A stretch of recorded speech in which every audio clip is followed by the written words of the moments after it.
अस्सलाम वालेकुम नाज़रीन, ड्रामा सीरियल कब्बारा की नेक्स्ट एपिसोड में अब इस्तारा को फिर से दौरे पड़ गए, वो भी सालार को छोड़ने के।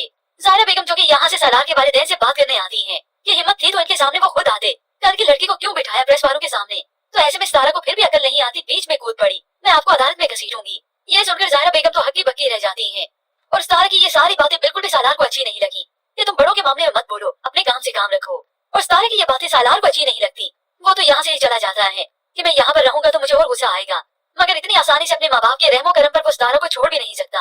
फिर यूं ही ज़ाहिरा बेगम तो चली जाती है तो सालार अपनी बातों को दो टोक कह देता है। डैड अपने काले कारनामों पर पर्दा डालने के लिए उसका इस्तेमाल कर रहे हैं, लेकिन मैं एक बात वाज़िया कर दूं कि मैं ऐसा होने नहीं दूंगा। तलाक की बात अपने बेटे को जवाब में कहती है, तुम्हारे मना करने के बावजूद उसने पेपर्स तो साइन कर दिए हैं, अब तुम उसे कैसे रोकोगे। और थोड़ी सालार को ताना भी दे देती है जब सालार ये कहता है कि वो इस घर को छोड़कर चला जाएगा उसे लेकर। माँ तो तंज करने लगी, तुम ये लग्जरी घर, ये लाइफस्टाइल छोड़कर नहीं जाओगे, तुम अपना ये लग्जरियस लाइफस्टाइल कैसे कुर्बान करोगे।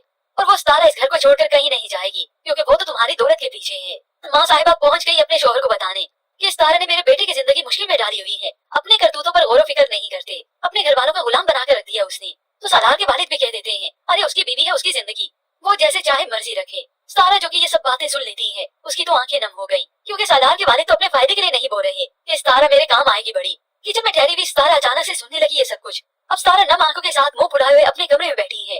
सालार कमरे में आता है तो ये इस्तारा मुंह दूसरी तरफ कर लेती है, यानी इतनी बदगुमानी। हकीकत में इस्तारा वहीं पर थी तो अच्छी थी अपने ताया के रहमो करम पर।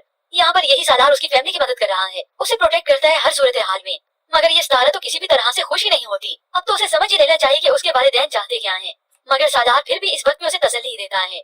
हालांकि इस्तारा ने इतनी कड़वी बात फिर से कह दी, आपने ये शादी तो मुझे तकलीफ देने के लिए की थी, लेकिन सारी सजा तो आपको ही मिल रही है, मेरा वाकई चले जाना बेहतर है। ये सुनकर तो सालार फिर से इमोशनल हो गया, क्योंकि ये सारा भी तो बाज नहीं आ रही अपनी हरकतों से, अपनी बातों से।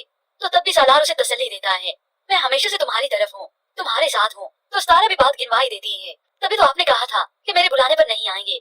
तो सालार भी दो टोक कह देता है, अगर मैं ये नहीं कहता तो मेरी और गलती गिनवा देती, तुम मुझसे दूर जाने के लिए मुझे हर वक्त कटघरे में खड़ा कर देती हो। जबकि व्यूअर्स दूसरी जानिब ये जोया तो यू टर्न ले लेती है, क्योंकि हकीकत में इस निम्मी के टेढ़े बल तो अभी भी नहीं गए।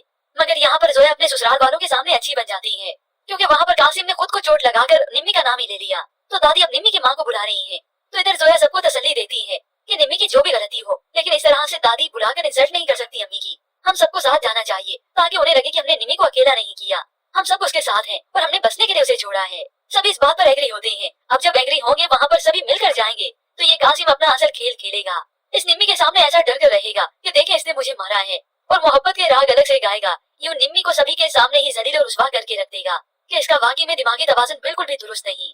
हो सकता है इस निम्मी का ठिकाना पागल खाना ही हो। खैर व्यूअर्स, इसके मुतालिक आप क्या राय रखते हैं, और उधर क्या इस्तारा को भी अब अकल आ जाएगी। मजीद ड्रामा आज रिव्यूज के लिए आप देखते रहिए उर्दू टीवी।